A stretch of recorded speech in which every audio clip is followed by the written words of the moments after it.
Beberapa waktu ini kita lihat rupiah menguat, IHSG menguat. Tapi jangan salah paham, kekuatan ekonomi sebuah negara tidak ditentukan oleh apa yang terjadi minggu ini. Kekuatan ekonomi ditentukan oleh apa yang mampu dibangun selama puluhan tahun. Coba kita analisa. Dalam beberapa hari terakhir, rupiah menguat dan IHSG bergerak positif. Tentu ada faktor-faktor yang mendukung. 1. Penerbitan obligasi yang terserap pasar. 2. Kebijakan suku bunga. 3. Pergerakan modal global. Dan 4. Sentimen investor.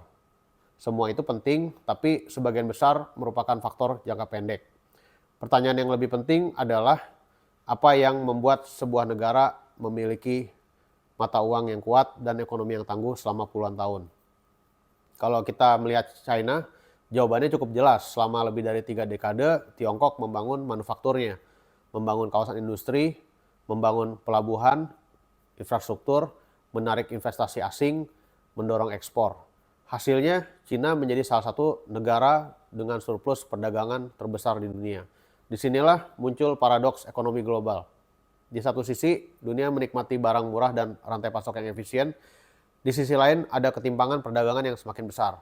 Banyak negara yang lebih banyak beli daripada menjual. Banyak negara mengalami deindustrialisasi. Dan hari ini kita lihat dampaknya. Perang dagang, tarif impor, subsidi industri, relokasi rantai pasok. Dunia sedang cari keseimbangan yang baru. Nah, apa relevansinya bagi Indonesia? Untuk Indonesia, pelajaran yang paling penting bukan niru semua yang Cina lakukan, tapi memahami sumber kekuatannya. Kekuatan itu bukan berasal dari pasar saham. Kekuatan Tiongkok itu berasal dari kemampuan menghasilkan barang yang dibutuhkan dunia. Tiongkok punya kemampuan mengekspor, menciptakan lapangan kerja industri yang besar, menarik investasi yang bisa membangun kapasitas produksi yang besar.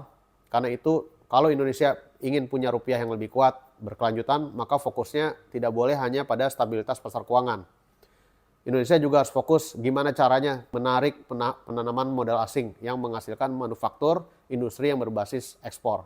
Bagaimana membangun rantai pasok industri, bagaimana meningkatkan produktivitas SDM-nya, dan bagaimana menjadikan Indonesia jadi bagian yang penting dari rebalancing perdagangan global yang sedang berlangsung.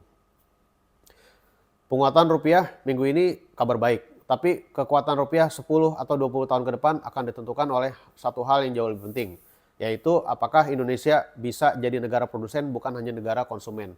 Trade imbalance dunia tidak akan bertahan selamanya. Ketika dunia lagi cari pusat manufaktur baru, pertanyaannya bukan apakah perubahan itu akan terjadi. Pertanyaannya adalah apakah Indonesia siap menjadi salah satu pemenangnya.